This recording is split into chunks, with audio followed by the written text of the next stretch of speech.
She's demanding more information by 8 a.m. tomorrow, but we're probably not going to see that tomorrow, maybe next week at the earliest. And yes, his face is grotesque, Mary Sue. Don't make me put up his mugshot from 10 years later. It's even more grotesque. Let's see. There it is. There's Jeffrey. The earlier mugshot was 2013. This was his final mugshot before he was unalived.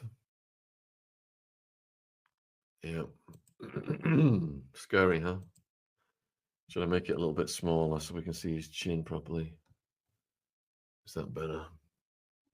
There we go. Yeah. All right. So people are saying it's been an anticlimax today. It's all a show. Some people are saying I spy an efficiency error. Let's see. Yeah, he was a friend to a lot of people, R1123.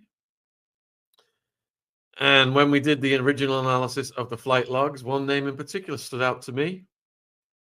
I don't need to see the binder. It's etched in my memory. And I have written a book on this called Who Killed Epstein? Links in the description box. If this is all going to blow up again. It's based on research done with many of the guests we had on, including Ryan Dawson. And Ryan Dawson's links are also in the description box. So, but it's late for him right now. Maybe he'll come on tomorrow. Right, let me continue this news story. Attorney General told the influencers today that there was no smoking gun in the Epstein binder they received. Turning Point USA contributor Savannah Hernandez said Pam informed the influencers that, quote, some of the information in the binders they received was already public. She doesn't really feel that any of this information is a smoking gun. Hernandez noted Bondi has asked FBI Director Cash to hand over the remaining documents. She added all of the information in the binders will be made public to the American people. And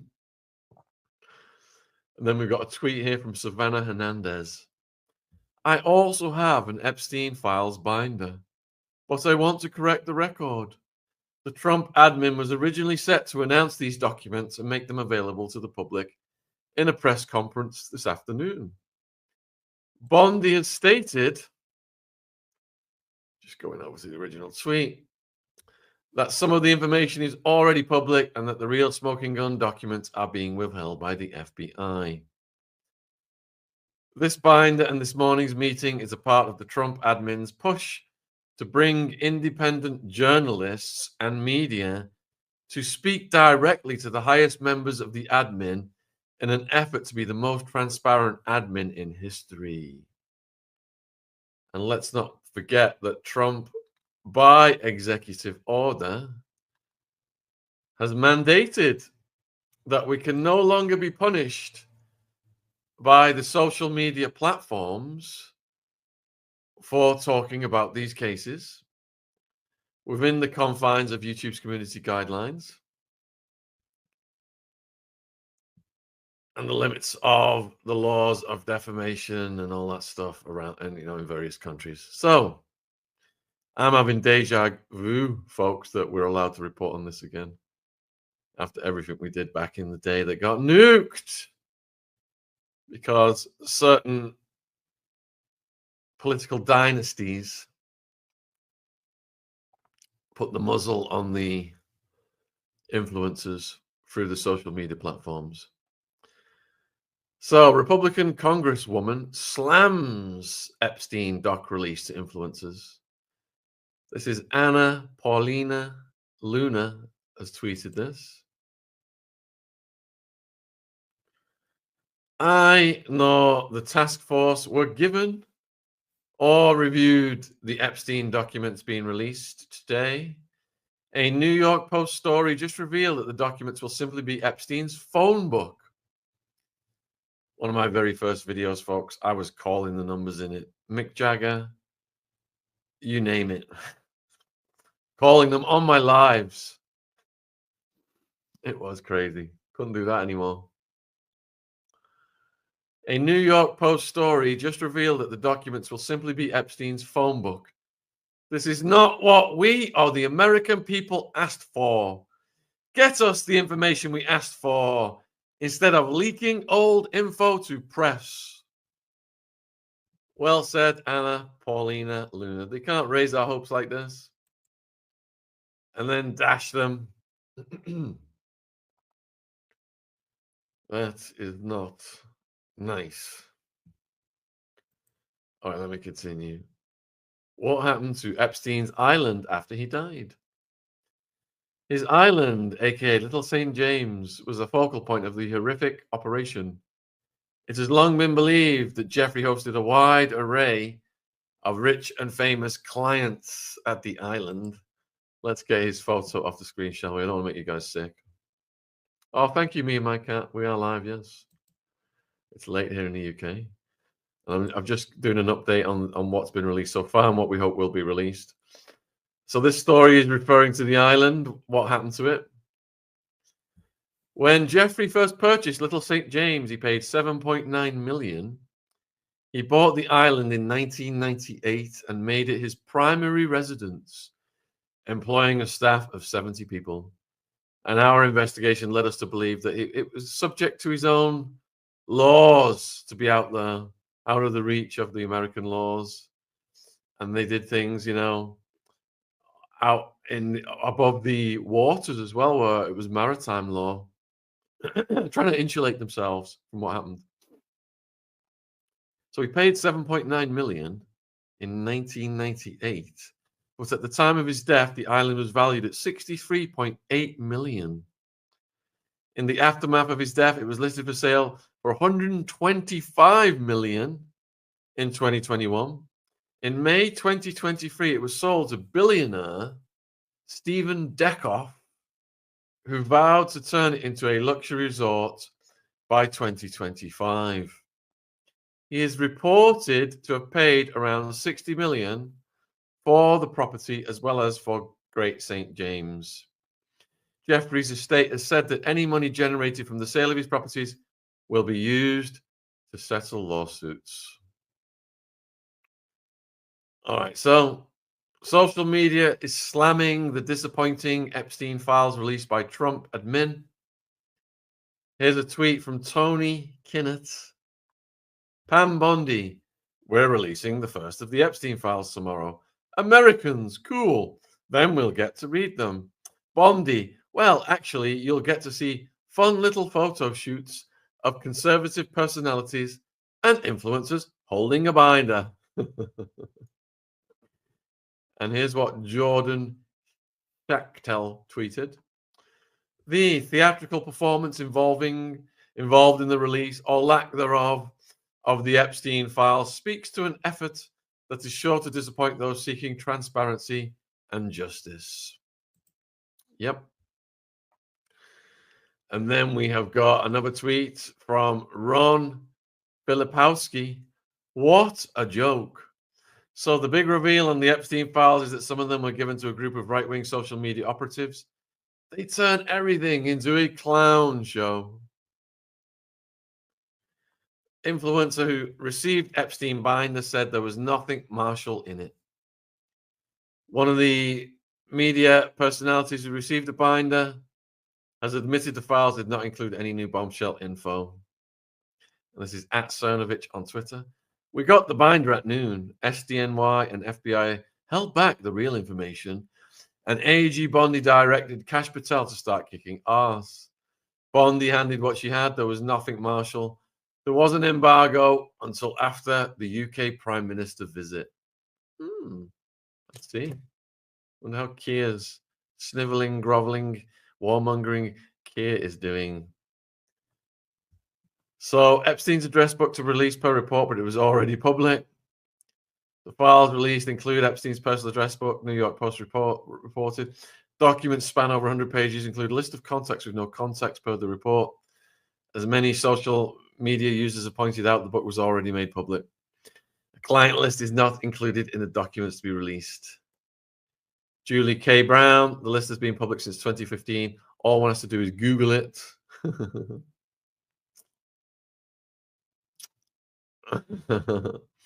That's the Miami Herald lady who one of the ones who got the ball rolling. Let me have a look what she said in full. Those involved in the Jeffrey case for 2 decades fear that the case and Epstein survivors are being used for political purposes. This isn't a news story, it's a publicity stunt, said lawyer Spencer Cuvin, who has worked on the case since 2005, representing 9 victims, including victim 1. All right, guys. So it's pretty much a non-event. Pam Bondi got us all excited, but the pressure's going to be on her now to get some information released in the coming days. And if there's anything... Oh, here is Ryan Dawson joining us right now, folks. Let's see what he's got to say about this. Hey, brother, how's it going, man? He's just tuning in his audio, folks. And hopefully he'll be with us momentarily once he gets his audio fixed. Let me see what you guys are saying in the chat. Yeah, the continued controlled demolition of America. Well, hopefully it's getting turned around. There it is. Okay. Here he comes. Ryan, what do you think about this? And you know, all it was on mute, but it goes from light green to yellow. And when you're red-green colorblind, that doesn't help. Why don't they make one blue and whatever? Anyway. Yeah, man, it's hit the fan with Epstein. Can I say that name? Shoot. Is this YouTube? Let's say Jeffrey. Just say Jeffrey. Yeah, Jeffrey. Yeah, that guy. Yeah. The dude that's on that map back there. Yeah. There's a lot of attention on this story again, and I'm excited that people didn't forget about it and they still care and they still want answers. I'm not too optimistic about what's been released. I think it's just a little black book and a bunch of flight logs, both of which we already have. So reading the quotes, then she's claiming that she wants the rest of some information by 8 a.m. tomorrow morning from the FBI. She's demanding it. There must be a lot of pressure on her right now after this non-event. They circumvented her, didn't they? They just went right around her and gave it to a bunch of Zio influencers. And they're holding up these folders. And I'm thinking, I guarantee that's just a little black book and a bunch of flight logs. They're not going to go into his client list. They're not going to get into his white collar crimes with Bear Stearns or any of that, because they just won't. It's not happening. They really bit off more than they can chew, promising they release these files.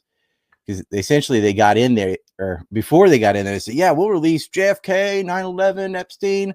Then got into office, realized all 3 of those things go back to foreign country A, and they're, oops, now what do we do? Yeah, exactly. They're not going to do it. And here's the thing about JFK. They'll say, well, 99% of the files were already released. No. 99% of the files given to the 1992 review board were released.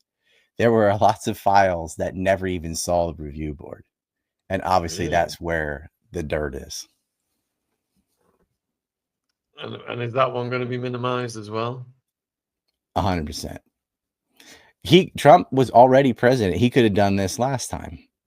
Why didn't he release all the JFK back then? Why didn't he talk about Jeffrey back then?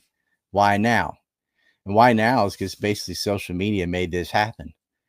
But they're just going to feed them information we already have, which to them will be brand new because none of these people read. So they're going to go and be like, look who was on the plane. Oh, look who's in his book.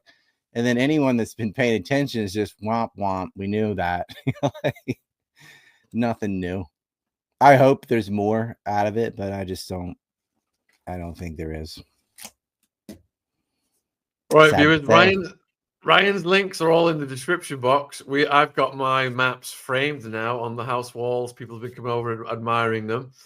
You can support his work by going to his store as well. He doesn't ask for donations. He'd rather give something in return. We've got slews of stuff here, including clothes for baby Ziggy.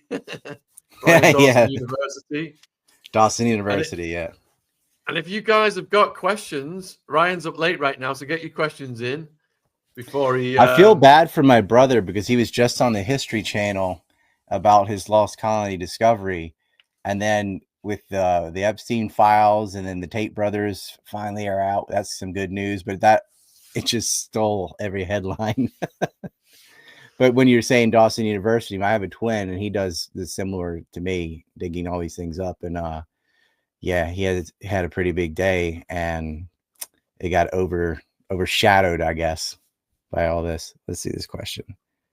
Ryan, what list did you just put on Rumble? I am confused about the list you just put up. Oh, that's just the thumbnail. I just decided to use part of the list for a video I did about Epstein. For those who don't know, like I have been tweeting, rumbling, substacking the Epstein client list for years, and it just doesn't matter. That's what's so frustrating. I had it. Let's see. It's not within range from me right now. I usually have a black notebook full of names, and I walk around with it. I'm like, look, here they are. Right at the top of the list, Les Wexner and Jess Staley and Glenn Dubin, and you can go through and Leon Black, and it's here's the people, here's the list, and they don't care. They act like no one got arrested. They act like no one got sued. It's just not true. Look this up, people. I want you, anybody that has Google, write this down right now. JP Morgan, 290 million, Epstein. Look it up. They had to pay $290 million because they were facilitating hush money and payments to his prostitution ring. Look up Deutsche Bank, 75 million Deutsche Bank. Write it down. And write this one down. Leon Black, 62 million. Prince Andrew, 16 million. To act like no one got sued, no one had to pay enormous settlements, not just individuals, but banks, is wrong. They did. They got caught. They paid through the nose. People got arrested, not just Maxwell and Jeffrey. Jean-Luc Brunel, he died in a Paris prison. He was the number 3 person in that ring. He also went to jail and died in jail by himself. He did it to himself, allegedly on his own too, just like Jeffrey. Yeah, see, I almost said the word. It's YouTube. It's so stupid. YouTube's like, oh, you can't talk about anything political. That's what it is, though. But yeah, people were busted. They were caught. There are the list. I have to say, people presuppose there's just some client list, like he wrote it all down alphabetically and stuck it in a locker somewhere, and the FBI went and grabbed it and go, oh, look, he was stupid enough to write down all of his clients on this convenient piece of paper or whatever, and we found it, but we're just not going to. That's not how you get the client list. Here's how you get the client list. Many of their victims are still alive and will tell you who SA'd them. And the ones there's a lot of them. Now, the ones who are out publicly, like Maria Farmer or Virginia Roberts, they'll put their name to it and say, yeah, that's why Prince Andrew had to pay Virginia money. I mean, they're photographed together in Maxwell's house. You have a 17-year-old American girl in England with the prince, red-faced drunk, coming back from a party. He went and had a bath and then did, what he did. They will tell you this person arred me and that person arred me. It's written, it's in court testimony. So, the victims know who did it to them. So out of the mouths of babes, there's your clients. If they knew who they were, because not all these people are super famous, Bill Gates level recognizable. Some of them are just the boring hedge fund managers, whatever, donor class people. And so it's just some guy and he's like, oh, I'm Bob or whatever. So they don't always know who did it, but many times they did, especially if somebody had any kind of notoriety, and they'll tell you who it was. His own employees will tell you who it was, including the staff around the house, bodyguards and chefs and things. and the pilots. One of the pilots was so miffed, he just leaked the flight logs. So then you got to see everybody that was flying around with Jeffrey. Now, not everybody who got on a plane with him, or he got on a plane with in some cases, is guilty. It's just, you got to have, that is a data point though, and it's worth knowing who his associates were. But not all of them knew what he was up to. But many of them definitely did, especially when they're on, when you see the log and it's him, Maxwell, so-and-so, and a bunch of girls. Then it's pretty safe to know what was going on. You've got a question, an interesting question coming here, and that is from the Conch. What does Bill Barr know about Nicholas Tartaglione? You think he would know the story of when Jeffrey got choked out by his roommate, that obviously who has access to him? The one that's in his cell. So if you were going to do a contract killing and you needed to have access to a certain prisoner, who would be better than the cellmate? Would Barr know? You think he would. Now, it was funny because Jeffrey said, "Oh, I did it to myself," or they said he said that, so he could be on suicide watch, so that he wouldn't be alone and he would get separated from his cellmate. But they took him off that watch. They're like, "You're not suicidal." But they always say, "Oh no, Nicholas wasn't there. He was over here at the time." But I think he was killed much earlier than they are saying. They went and discovered his body later. And there was actually this is not that reliable, but a 4chan post saying he's dead, he's been dead. And then about 45 minutes later, they discovered him. Yeah, and Tartaglione, if there's a world where crime and He's government cop killer. coexist, I mean, he was a cop himself, wasn't he? An ex-cop? Yeah. Up for the death penalty, so he had a lot to lose, his life, and he's not received the death penalty. He's had allegedly had a quid pro quo. Jeffrey. It's more important to say on behalf of whom. Like, why? Okay, it doesn't matter. Well, it does, but who killed him is not as important as who had him do it. And that's the big mystery, because everybody needed Jeffrey to disappear. But as far as of the Johns, which one has the most influence, especially over New York prison system and organized crime, that's on that list? And that's the Clintons. They had the stroke to do that. Starduster wants to know, wasn't Pam Bondi in AG in Florida when Jeffrey was caught? Yeah, and that's why he went to jail. Wow. But he went to like weekend jail. You know, he had work leave 5 or 6 days a week. And that's what's interesting too, because if he's only in jail on Sunday or sometimes Saturday and Sunday, yet he gets all these visits from former Israeli prime ministers like Ehud Barak. That's weird, because he can only come but once a week. So if you get a dozen visits, that's 12 weeks. I mean, you're basically there every week visiting Jeffrey while he's in jail. You know, please make sure, don't worry, we're going to make this go away. Don't say anything, because the easiest way out would just be to plea bargain up. Okay, here's some names. And they may make sure, no, don't do that. The second time, I think it basically got to, you're going to keep your mouth shut because we'll kill you. Yeah. And we got a question here from Bailey. Ryan, could you give new people a breakdown of how you got involved researching Jeffrey? I had a girl tell me about it back in 2007. I have told you, if you remember, I gave you this person's name, but this person is not public. But she was telling me what was going on. And I thought, okay, it was like a year later, he ends up getting arrested. Like, wow, everything that girl was telling me, I got to recheck this. So, because it seemed outrageous, because it is. If you listen to that story, it's the guy with the private island, da, da, da, da, it just sounds like, sure. You know, but, so I looked into it, and it was very hard to get any information until he got arrested. Then, it blew up. And then you see the people who are visiting in prison. You see his association with Maxwell, and I already knew about Robert Maxwell. And so when that, if for those who don't know, he was an asset for Israeli intelligence. He was a whistleblower. Well, not a whistleblower. He was the one that told on a whistleblower, Mordecai Benunu, and the Israelis imprisoned him. And then Robert Maxwell, he tried to put the squeeze on the people that put squeezes on people, and he got thrown off a boat naked. They killed him.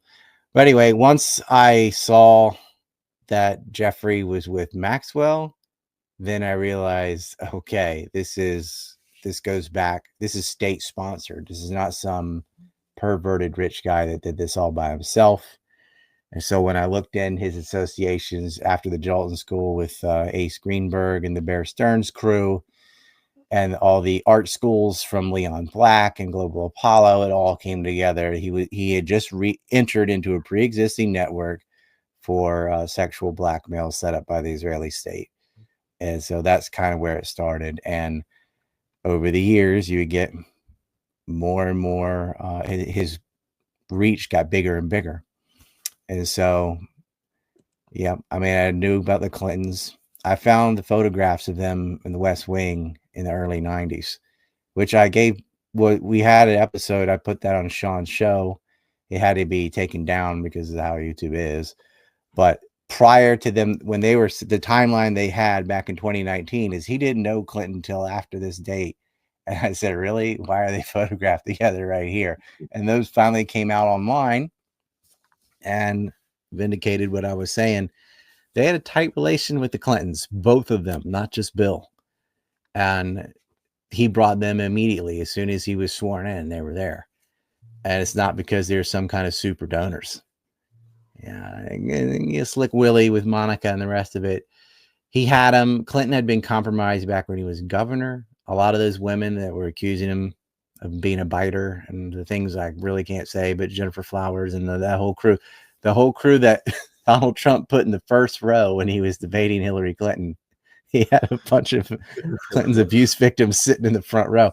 He was profiled as an easy target because he's already engaged in this stuff back when he was doing them, running MENA for Iran-Contra as governor of Arkansas. And, they picked him to be president because he's compromised. But they had him way back then because he's like RFK Jr. He has no self-control over his willy. So when you behave that way, you're going to be greenlit by the Maxwell types, and they will film it, and they will compromise you. And I believe that's why Clinton, one of the things they forced him to do was to choose James Woolsey to be the director of the CIA. And that then gave them control over the CIA. And this is why when Maria Farmer went to the FBI all the way back in, what was it, 96, 98, I think it was 96, they didn't listen. I mean, it's Clinton's FBI. I got to do anything. And they also controlled the CIA. So it took several administrations all the way until Donald Trump, really, who had a falling out with Epstein. And they were friends too, and then total enemies, that they finally could rearrest them. And they got Burnell and they got Maxwell. But it took until then, all that time, because one of the things people were like, why didn't these girls just go to the police? Why didn't these girls just go to the FBI? They did. They did go to the cops. They did go to the FBI, and nothing came of it. The cops used to call and warn Jeffrey ahead of time that they were coming to his property in Palm Beach. And that's verified by his own staff. That we'd be told to clean up, get the boobies off the wall and all that stuff. And the cops would come, so nothing would come of it. And that's because he was bribing them. He was bribing them through an LLC he set up called Gratitude America that would donate to the police departments hundreds of thousands of dollars, and which would just gave him carte blanche to do what he wanted. He paid the cops off. You got a question from Anne. Why would Pam Bondi come out on TV and say she was going to release it? Is Trump on it, Ryan? Well, it depends what you mean by it. I think when they say the file, like they said 9/11 file, JFK file, RFK file, MLK file, Epstein file, and UFO file, they just threw that in there. There's no there's no other than what I have, as far as I know, there is no one just went through all the documents and compiled a list. There was no list sitting in a locker somewhere they could just go grab and go, aha, here it is. You have to go through all the different data points and put that together yourself. He's not going to give it to you, obviously. But what they have, when you're talking about a file on somebody, when the federal government says that, 90% of it is not useful information. It's just any information they have. So, yeah, they know his associates. They know Maxwell's associates. But it's more or less a little black book, which doesn't give you all the names because from the internet age onward, once they had cell phones, sometime in the early 2000s, they don't need a black book. That's all just going to be on phone records, which we don't have. But as far as the early stuff that they were doing in the 90s, yeah, you have all those associates in those books, but you can't do anything with it because just because somebody's name is in a book because they knew somebody doesn't mean they're guilty of kitty fiddling. Some of them are, some of them aren't. Now, the person that released that put little circles around certain names. But is he saying this person is engaged in that, or is he just saying, hey, here's a really interesting high profile person, you should look into them?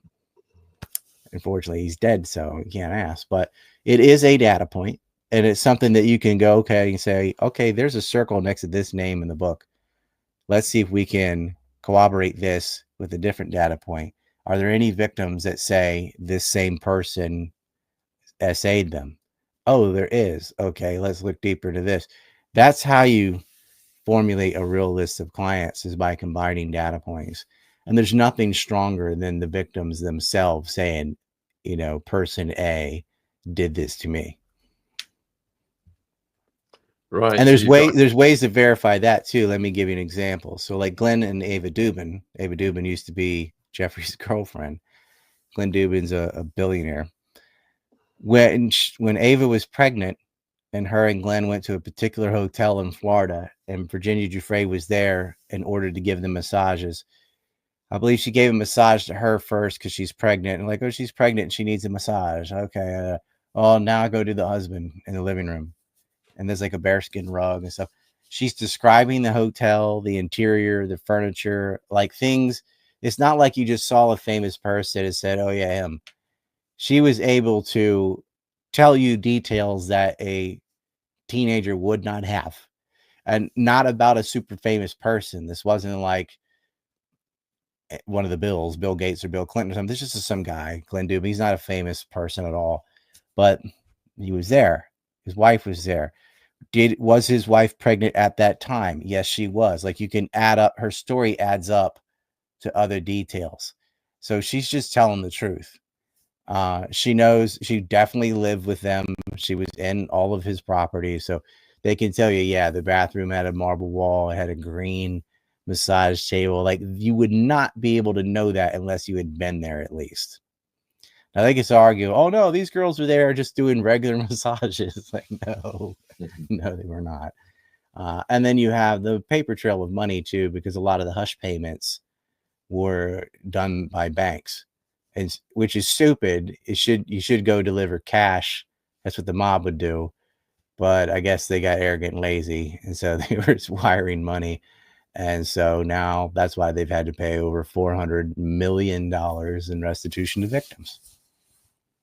But I often wonder, how much did they do that they may have paid in cash that we don't have a paper trail to? Like, what if this is just the extra that we have hold of, which is very plausible. Question from Conk. How did the guards at the jail fall asleep with the cameras turned off the night of Jeffrey being unalived? Was it Bill Barr behind it? Total coincidence, right? Well, it was DEI hires. They're often asleep on the job. Prisons are not like you see in movies. The idea of incompetence, you're like, there's no way. I'm like, yes, there is. Camera's not working is a little worse. It's like, oh, they didn't work that day. I bet they didn't work any day. Those prisons are slop. And people, because no one has sympathy for prisoners. But and I really don't have sympathy for those prisoners in that jail, but we need massive prison reform. Cameras ought to be working. There's nothing to prevent guards or prisoners from abusing each other. There's another reason you have cameras is not just in case someone escapes or something. It's like to have a record to show these people aren't being tortured or, or suiciding themselves. That you need to have that working, and they didn't. But that's CCTV cameras conveniently always break whenever the government does a crime, so they're not very reliable. But the guards being asleep, those two women, I could that early in the morning, very plausible. It's that they're not pretending; they really were asleep, I think. So Did Bill Barr Slaptown, know? Well, Bill Barr was part of the cover-up. I mean, Bill Barr was, that goes all the way back to the Dalton High School days. His dad was involved with that. Slabtown gal, Ryan, do you have any information on Mark Carney in your files? Lot saying he was friends with Jeffrey and he's about to be installed as the Canadian PM. There's nothing in there about Mark Carney that I have. Question from Brightmore. Why hasn't Ray Chandler been arrested? Is it because she's pictured with Bill Clinton on Jeffrey's plane? Probably because she gave information. And so in the US, you have a system of plea bargaining, or, sometime maybe, how young was she when she got involved? If that's the case, you got to absolve them of, even if they did commit crimes, like they're being manipulated into doing this. So, yeah, she's pictured with Clinton. So what? That's not a crime. Clinton's not going to be dumb enough to get it on in the plane or something, like they're the ones, the more expendable ones, the girls from Ukraine that don't even speak English and don't have a passport. That's the ones that are safest to mess with. So we don't know. All we know is, they were associated, they flew together, they photoed together, but that would make her more of a victim than an accomplice. Question from Zombie Man. Have you ever scrutinized the pictures of the corpse they pulled out of Jeffrey's jail? It doesn't look like the same guy. Yes, it does. This is one of those weirdos looking at earlobes or whatever. Dead bodies never look like living bodies because they're dead and their fluids are leaving them and they start getting rigor mortis. There were multiple autopsies on that body, one done by his own brother, who I think would know what he looked like. And that was not something the system wanted, because they said he did it all by himself. That's that. And Mark Epstein didn't believe it and got his own autopsy done, which showed a broken bone in his neck and gave more credence to the fact that it was homicide instead of suicide. His brother knows what he looks like. All right, Ricky wants to know how many survivors are not on the list because they have been unalived. Did you think any survivors were unalived by these people? There are. Do you mind if I try to get a notebook real quick? I think I actually went over that. Just 1 second. Yeah, totally. So while Ryan gets his notebook, guys, it's the middle of the night where he is. And please support his work. I'll put his links in the description box. We have got his Twitter, his X account, and we have got his store, the Anti-Neocon Shopify link for Ryan's store. He's got loads. I mean, we've got maps now on our walls, framed. Visitors come over and peruse over them and ooh and ah and are fascinated by them. We've even got clothes for baby Ziggy from the Ryan Dawson University. So that's a good way to support his work. You don't have to just throw money at him. Get some of his stuff from his store. You could throw money at me, but I prefer to get things so you get something out of it. So I have the client list here, and I was looking through the names, and there's a number of people who are deceased on this list. So, and it's not from old age, gunshots and weird